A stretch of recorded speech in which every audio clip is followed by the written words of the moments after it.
Okay, welcome back. I hope everyone is doing well today. This is going to be a really long video, but don't worry, I'm going to leave timestamps for all the separate parts on topics that I'm talking about. We're going to start with Joyce or Zhang Joyce 2, then we're going to get into Shakur Stevenson and De Los Santos, and I've actually got a clip I'm going to show you from the pre-Valdez fight where I mentioned how you can get to Shakur, and Valdez did, so stick around for that. We're also going to talk about Matias versus Ergashev. That's penciled in for November 4th. That is an amazing fight. I have been banging the drum about that fight. That is a fantastic fight. It hasn't been signed yet, but hopefully we'll get some news on that. I'm going to talk a little bit about Charlo and Canelo, or Canelo Charlo, Hitchins and Zepeda as well. And I think I'm forgetting one or two, yeah. I was going to talk about Conor Benn or Tyson Fury, but they don't really deserve much time, to be honest. And I've got a couple more things to talk about, some videos I've got coming up. I'll leave that at the end of the video. But for now, let's get into it. Boxing. All right, I hope everyone is doing well, and shout out to all the subscribers. Thank you so much for tuning in, and big up to anybody new locked in. If you're new, welcome along, and if you're enjoying the video, hit the like button and the subscribe button, and let's get into it. Okay, let's start with Zhang against Joyce. Now, I watched this fight again yesterday. It's an intriguing fight. I think it's a really interesting fight. It's definitely got you know, more attention than perhaps the first one. I think people were really surprised at Zhang coming through. A lot of people underestimated him, including me. I picked Joyce to win. I think I might have had him on points or maybe a late stoppage, one of the two. I know there was, you know, a lot of people thought Zhang might gas out. And look, he did look like he was tiring a little bit. He definitely was tiring, but whether the tide was turning a little bit, but that eye that Joyce had obviously ended up being the main factor. But he was getting hit with those left hands. And actually something really shocking that I saw in a post-fight interview with Joyce, where he was asked by IFL Umar about the game plan, right? And he couldn't answer the question really. He paused, he had to think about it for so long, and in the end he just said, look, the game plan was really complicated, which is a bit of a concern, because I thought when I was looking at that one, you know, Zhang, just far more comfortable boxer. You know, he was just more comfortable in there, and he just looked like the better fighter, to be honest with you, in terms of just skill and just how he could read Joyce and, you know, maneuver out of him and then get those left hands off, counter punch him. He just looked like a better boxer all round. But, you know, Joyce did look like he was just stuck in between, you know, on what to do, really. And then he ended up not doing anything and getting punched in the face. So that the game plan thing for me was very eye-opening, because I think, to be honest, when you are fighting a southpaw, and look, Joyce isn't the smartest fighter, right? He's obviously incredibly tough, very tenacious, powerful, overpowers you. But when he can't overpower, because Joyce is a big lump as well, and he can crack. And actually, I'll get onto him hitting Joyce about his chin in a second. But like, Joyce just didn't know what to do, you know, against the southpaw, obviously. But I think he was obviously told. Obviously, Ismail Salas is a fantastic coach. He'll know all about how to fight a southpaw. And I just think, I could be wrong, but I just think that all the information that Joyce had, and because you have to, there are a lot of things you really need to do, and it requires a bit more thought process when you're fighting a southpaw. You know, there's things you have to do, and Joyce's, I don't want to say like his punching technical deficiencies, shall we call them, because he has a weird technique. I think they weren't suited against the southpaw, definitely not. Like, he just has a very awkward style, especially that lead hand of his. And I think that was causing him problems, not to mention on what to do, not to mention getting hit. You know, all these things combined in the first round were just leading Joyce to have a bit of a malfunction, you know, on what to do. Exactly what to do. Like, you know, I know he has to go left, you know, like that was, I mentioned in that pre-fight, look, Zhang's got a pretty good right hook too, but he's got to get away from that left hand. But then, you know, that right hook is probably waiting for him as well. And Zhang set up a couple of nice shots from a right hook and then a left hand. But you got to start going left more. Just go left. Keep it simple. Go left, and you know, however the fight plays out, you're gonna have to deal with it from there, because you can't stick in the middle and stay mid-range, in punching range, and not moving your head and stay, because that's when you're gonna get clipped. And Zhang was doing some nice things with his guard early on too, manipulating Joyce's guard a little bit, and that threw him off. He had some nifty little skills in there, Zhang did, and you know, but on Joyce's, I still think Joyce has got a mega chin, because when he got hit with that shot, I think it was the first round, that was a monstrous shot. All right, and he look, yeah, he got rocked back, but Mark, you show me a heavyweight that can take that shot and still, and he kind of dug it out, and he kind of you know, he looked like he had a spirited end to that round, if I'm honest. And he definitely got hurt and rocked, but I'm like, he got caught bang on the chin by a massive, hard punching heavyweight.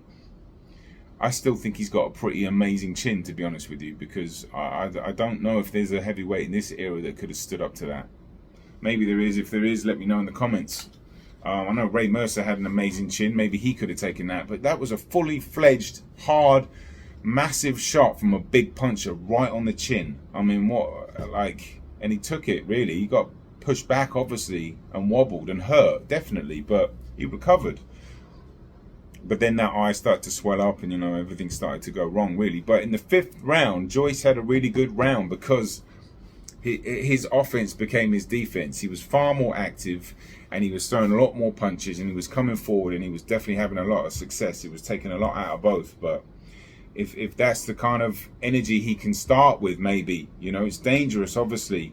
Or is he going to just circle around left and try to lose a lot of early rounds and maybe tire Zhang out and then stop him late? That a lot of people think that. I personally think Zhang's going to do enough to actually win on points, which might be an unusual pick, because I know people are thinking Joyce on points or Zhang might stop him again, same fashion. But I think Zhang will get enough points in the bag. I think he's just a better boxer, obviously. He's more comfortable in there, more skills, he's more experienced, and like, I think he will do enough. But look, I can totally see a late Joyce stoppage as well. I really can. So I'm not like totally like hell bent on the Zhang on points.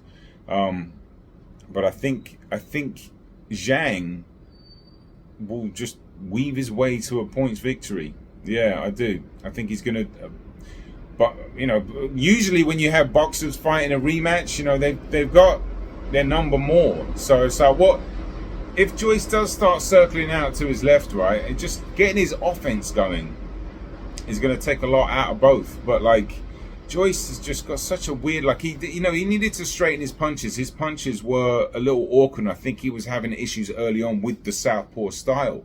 Absolutely, he was, with the foot positioning, with Zhang's, you know, sneakiness, with just his range. He was just enough out of range for Joyce, and just the trajectory of Joyce's shots wasn't quite there. And you know, he started to straighten them out a little bit.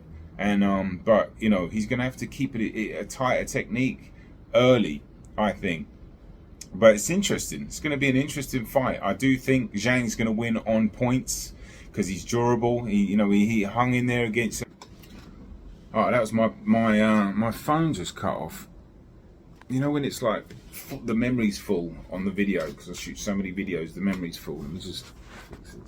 But I actually called Philip Ergashev, but we'll get onto Ergashev in a minute. But yeah, he hung in there against Philip Ergashev, and you know, he looked exhausted, and he's looked exhausted against Forrest. So look, there's obviously a good reason for him to gas out, but I think he'll just do enough. I think he'll win a lot of early rounds, and I think he's just got Joyce's number, to be honest with you. Do you know what I mean? I think he's just got Joyce's number. I think Joyce's style and the way he fights, his rhythm and trajectory of his punches, the southpaw thing, the game plan, or I think Zhang is just wrong for Joyce.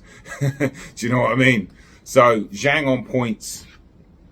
I wouldn't be shocked if if Joyce stopped Zhang late though. But anyway, Subriel Matias versus Shojahan Ergashev. My oh my, what an absolutely mouth-watering fight. I've been banging the drum about this one, as I mentioned earlier.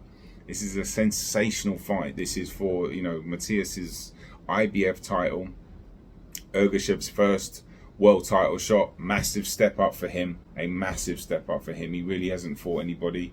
His toughest opponent was Michaela Fox, and he's an awkward, tall, rangy southpaw, so that was a difficult fight for him to look good in. Just about won it, although, you know, Michaela Fox certainly took Ergashev's punch away from him, and Ergashev has that very Eastern European pendulum step, line you up. He's got the cronk, line you up with the backhand as well. Obviously, he's with Sugar Hill, but he can crack. He can crack. They both can, but Ergashev can really crack, and you know, he loves going downstairs as well. He's got that back looping uppercut, like shovel hook uppercut. It is deadly. It is deadly. He stopped so many people with that shot. And just his straight backhand in general. And look, Matias isn't known for his defense at all. So I'd expect Ergashev to land. The question is, how much will that take out of Ergashev? Because he's going to be made to be fight frantic. He's going to be made to fight frantically.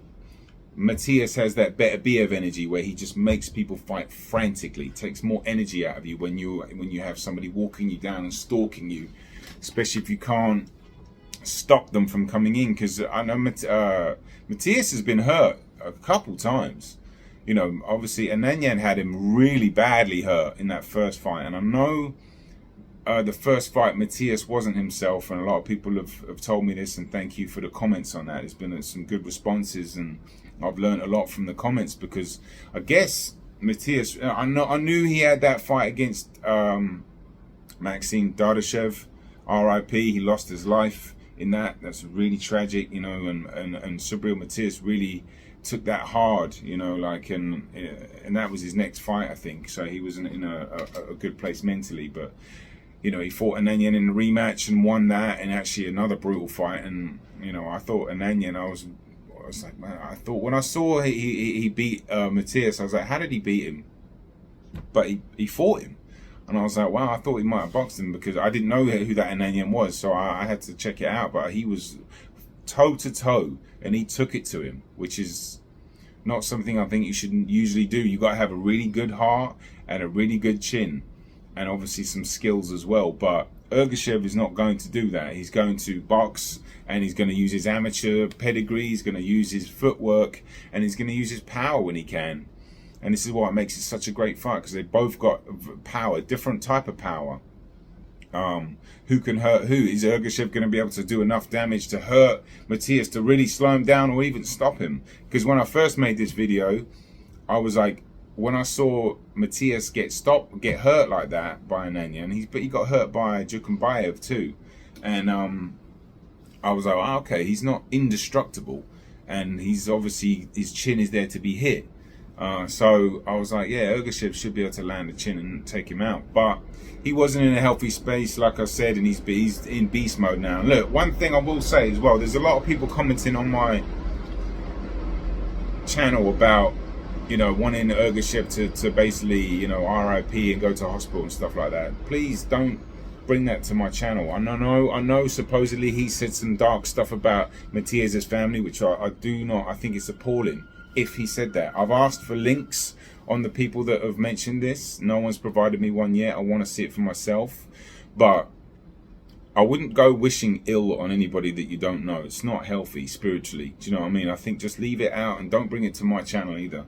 You know, if you've got some ill feelings because he said that about somebody you like, look, these are warriors. This is their talk. You know, let them do that. And I don't agree with what Ergashev said about Matias' family. If he did say that, I'd love someone to send me the link of anything, any information you have on that, please. But I don't like it when people show up on my channel like that and start talking about another fighter's, you know, downfalls, if you will. So I'll just leave that there.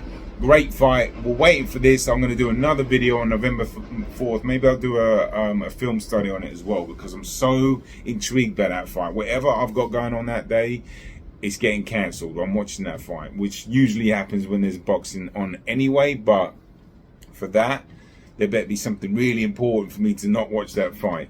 Anyway, okay, Shakur Stevenson takes on Edwin de Los Santos, rumored like I think 16th of November. I'll do a separate video for that when the fight fully gets announced. Maybe I'll do a bit of a deeper breakdown, but for now, I think it's a really good fight. Obviously, Frank Martin pulled out. Obviously, he's getting called a duck. It does look like a bit of a business duck. Whether Frank Martin chose to not fight Shakur, I don't know, but they did have a date essentially, or like a agreement verbally. I don't know. Business, boxing's a business, isn't it? So it is what it is. I was looking forward to that fight actually, but it's actually Dos Santos is a really good replacement. De Los Santos, I think. Hopefully I got that right. I'll double check, but he is an aggressive southpaw. Can box a little bit. He loves going downstairs to the body, and that's gonna. You need tenacity. I think to beat Stevenson, if anyone is going to get anywhere close to beating him, which I don't think you can, but you do need some tenacity. What I mean by that is, like, when things aren't going your way, you're getting out-pointed, you're getting out-skilled, you're getting out-gunned, you're getting hit to the body. He's just controlling you in every way. You got to keep up the faith. You got to keep doing what you're doing, and don't let that break you. You know, it's easier said than done, but there will become a time where you might get a moment. He might have a moment's in lapse, or something might happen like in the Valdez fight, which I'll bring up the clip for now, which what I was talking about in the intro. Something he does that I think Valdez could take advantage of, and that's when he pulls back against the ropes and he kind of leans his hands back like this and tucks his belly back a little bit, which is like a little boxing move to kind of evade those extra few inches. But he'll do that on the ropes, so there is a chance, I think, where he can get pushed back, and Valdez has got to come in with that jab and try and land that body shot, because there is a lot of space under there for like a right hand to the body, like a looping right hand to the body. That's the only thing I've really seen too much of Stevenson. His defense is so good. I ain't get hurt with a punch to my face, but I got hurt with a body shot. And like I'm in the ring, right? And I got hit with a body shot, boom, and the crowd go crazy. But they don't really know. Like, he was just throwing a lot of punches, so they going crazy for him. But they don't know, and he don't know that I'm really one of them hurt. Yeah, it really hurt it bad.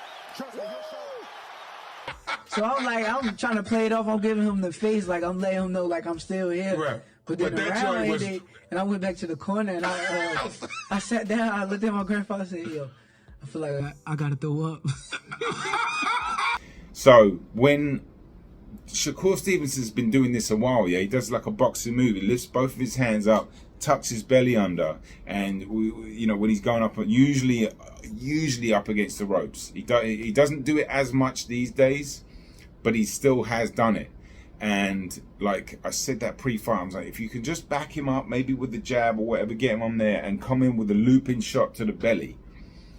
Obviously, Valdez is orthodox, Dos Santos is a southpaw. So, but I don't think it really matters, because both of his arms are up here. There's a massive section to hit. If you can time it, if you can back him up and cut the ring off and get him to go to a certain area strategically, all right? And then you maybe blind him with some jabs to the head. I know he's a southpaw, so blind him like that, and then come in with a looping belly shot. Look, you've got to take small windows, and I'm not even though Valdez did that and Shakur recovered, I didn't even know he was hurt. Most people didn't, but he did get hurt. He confessed to it after. So that's that. You got to take these little sections, and I'm saying if Dos Santos is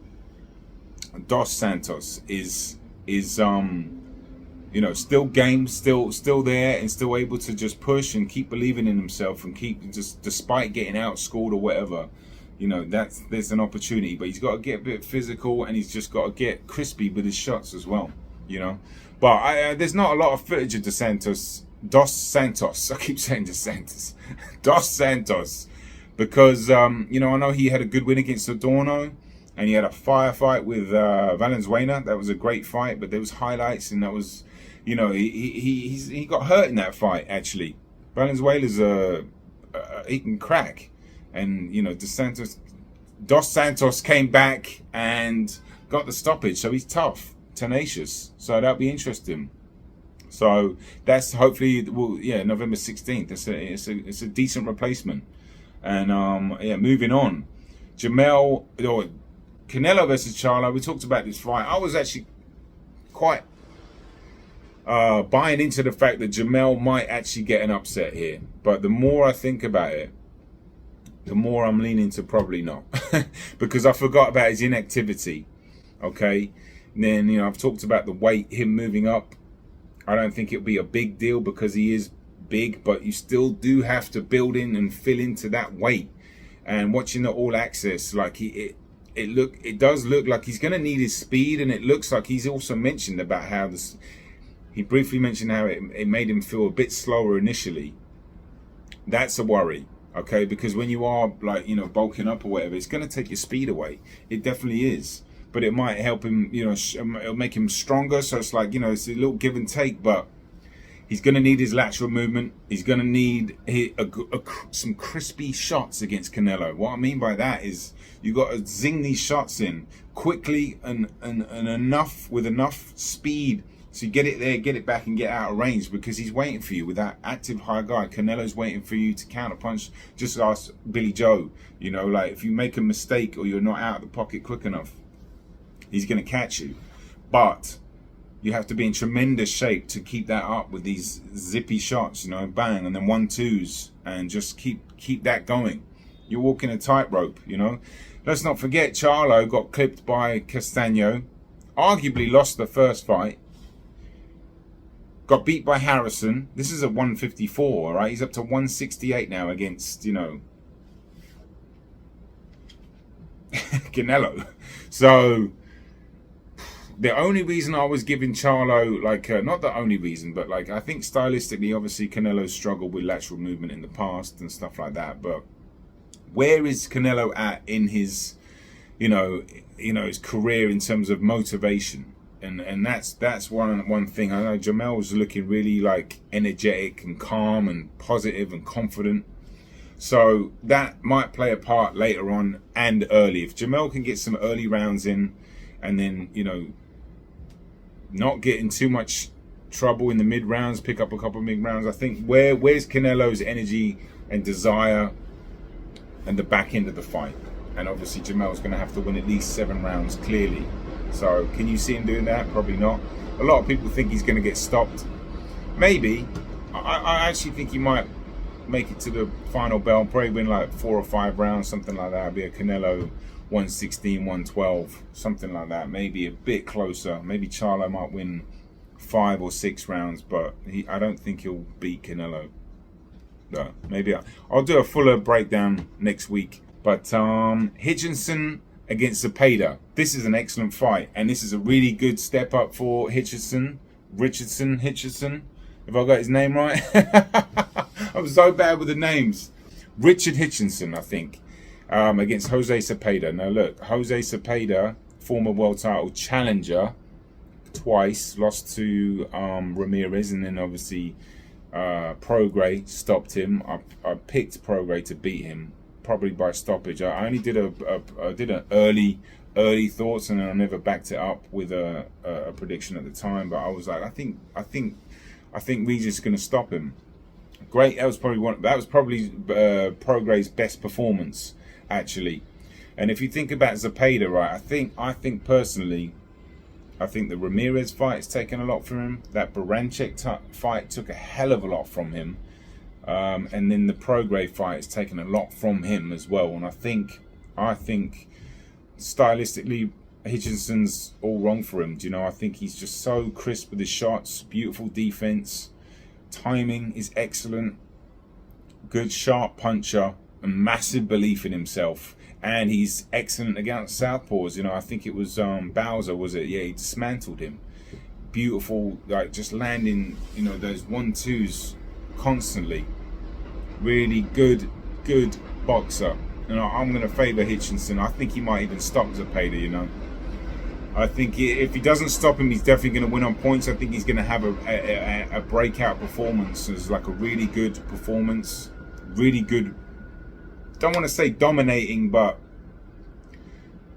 he's going to announce himself in that fight, and Zepeda's going to slowly move from like a top, you know, not top 10, he was like top 5, 6, 140 pounder to kind of a gatekeeper, you know, just because like he hasn't really beat anybody. You know, he's a decent fighter, don't get me wrong, but I think he's going to lose. And I think it's just going to be that time where, okay, he's gonna transition into a good gatekeeper with, you know, a quote unquote name, which will be a good scalp, because he's got a lot of experience. Do you know what I mean? He's had a lot of fights and he's a good fighter. But I think you're going to see a great performance from Hitchins, and he might stop him late. And it should be a breakout performance for him. And you just wonder what's left in Zepeda, like I said, with all the wars he's had. So, anyway, last but not least, Benavidez and Andrade. They've got a date. I forgot the date. I'm going to leave it down here. Look, this year of boxing already, we've had a little bit of a quiet patch. It's been so good. I can't speak highly enough on how good this year's been. And I think we're going to get a really good end to it with some good fights. And that's an excellent fight. Andrade Benavidez, I'll do a separate video on that, because, you know, you do wonder how Andrade is going to approach this, because usually, like, you know, he likes to ambush fighters early on and let his hands go and put, you know, a little bit of doubt into fighters' heads and try to, you know, really let some hard shots off. But will he do that against Benavidez? Because if he does, you know, it's going to take a lot out of Andrade. He likes to get on his bike after that. Is that going to be enough? Is he going to be able to even hurt Benavidez like that? And how much will that take from him? What's the tactics going to be? It'll be really interesting. I'd favour Benavidez, but because Andrade, look, when you break it down, like I was like, who's Andrade's best win? Is it Liam Williams? I know it's not his fault he hasn't had the big fights, but I've always thought of him as, like, you know, he was getting paid really handsomely from the zone. He's always been favoured to win. He's got the skills to beat most, if not all. I would have favoured him against all the top guys in his prime, including Golovkin. Maybe. Yeah, that would have been a closer one, but I would have favoured him to beat everybody. Just when he was on point, Andrade was a nightmare, which is why nobody wanted to fight him. You know, southpaw, got a bit of power. Skillful, slick, rugged. He's got a weird style because he's just awkward, but he's very intelligent as well. It's just a nightmare for promoters. It's a nightmare to look good against, even if you beat him. But in all honesty, he hasn't had any good wins. Like Liam Williams, okay, and that wasn't even a walk in the park for him. But big test for him against Benavidez. We'll see where he is. We'll see how much he really wants to win, because Benavidez will put him there. Do you know what I mean?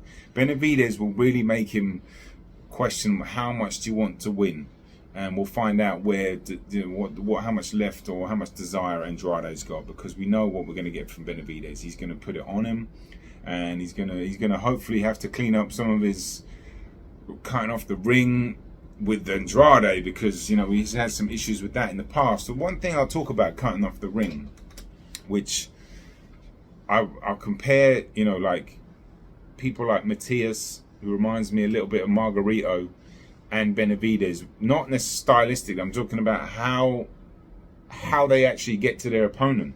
Because if you're talking about cutting off the ring, which, you know, is essentially cutting off the ring is like just making you a better way for you to get to your opponent, right?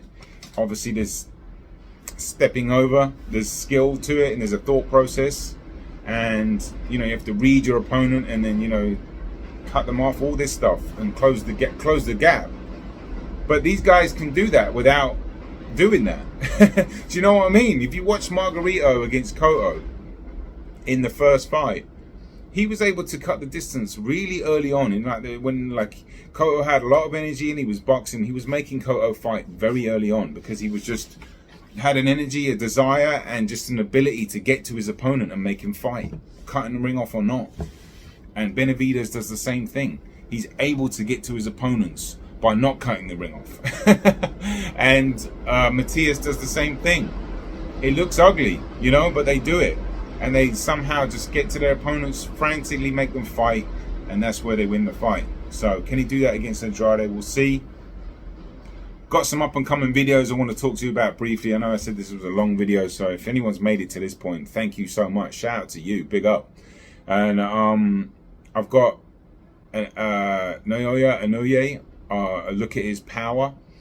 It's a different approach to a video that I've done, but I quite like it, and it's like a scientific look at, you know, where the power comes from, and just showing, you know, some, hopefully it doesn't get copyrighted because there's a lot of clips in there, but we'll see. But that's coming out imminently.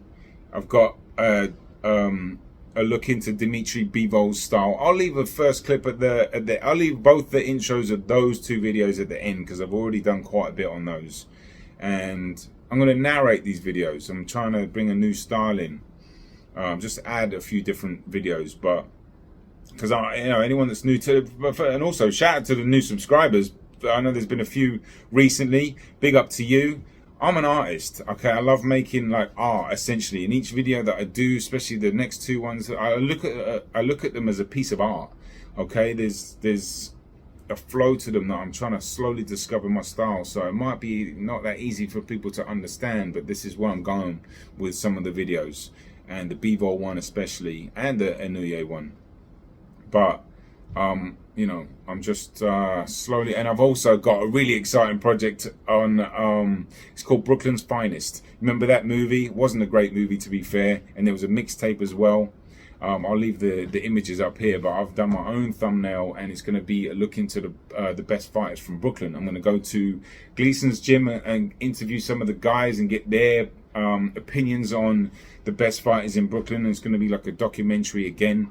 It's a lot of work, but I really enjoy doing these videos, and this is the new energy I'm going to put into these videos. I'm going back to the Barclays Center on Thursday. I've been talking about that for quite a long time, and I'm going to do it. I'm actually going away on the 30th, so I'm not going to be able to see the Canelo fight live, but I'll be out of town. But I'm going to get the shots done from the Barclays Center next Thursday, and I'm going to do that while I'm away. And what else have I got? Yeah, shout out to anybody that's watching the shorts. I'll be doing those, just random boxing stuff on shorts. I just like to keep those. And you know, look, as an artist, you just you're all over the place creatively. So if there's something drops in and I'm like, oh yeah, that sounds cool, just do that. It might not make much sense. It's not cohesive, but it is what it is. And I think that is it. Oh yeah, I want to just talk about Nigel Benn and Tyson Fury for a couple of seconds. And that was it. They don't need any more discussion. Those two are jokers, bro. They are not doing boxing any service. So I'm not going to even talk about their fights. Conor Benn, sure, he's fighting in Miami. Who cares? Tyson Fury's fighting in Ghana. Who cares? It's enough of that. And that is it. Whew. All right, I am out of here. Thanks so much for tuning in, and thank you so much for watching to this point. If you did like the video, hit the like button. And if you are new and you enjoyed this and you want more content, you know what to do. And hit the notification bells as well, because I don't know if people are getting the notifications that much. I am battling YouTube on like Matrix level, yeah. I'm on the Nebuchadnezzar. We got these Sentinels flying around. Hopefully people know what I'm talking about. But look, I've got so many like projects that I've got so much passion for coming up. So many. I can't even begin to tell you. I'm trying to take this channel to another level. I've talked about getting to 10,000 by the end of the year. I'm still going to go for it. Shout out to anybody that watched that Uzbek documentary as well.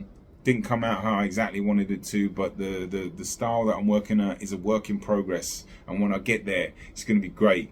Peace and love. I'm out of here. Have a great weekend. It's a beautiful day here. Hopefully you get some lovely weather where you are. And have a great one. I'll see you soon.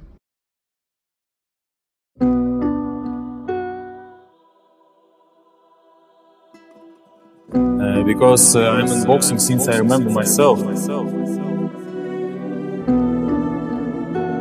And all my coaches said me before,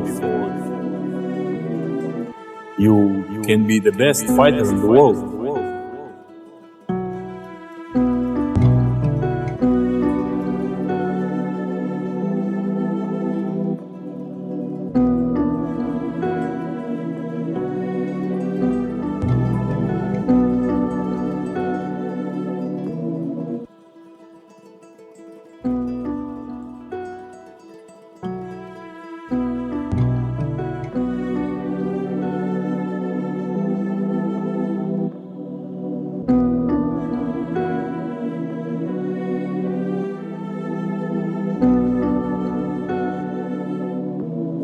because I'm in boxing since I remember myself, and all my coaches said me before, you can be the best fighter in the world.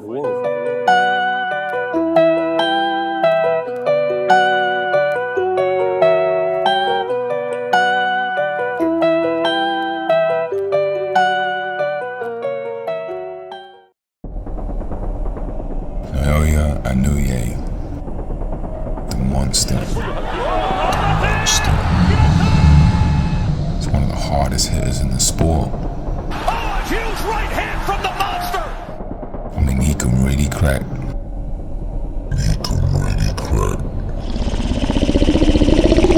That's the type of explosive power that we've been promoting this fight with. They both possess it, but in a ways it's a little bit different.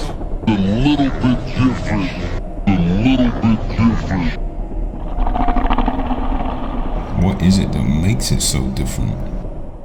And where does the power come from?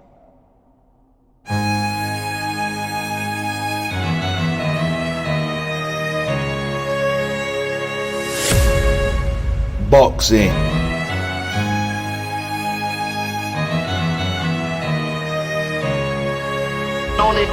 On edge.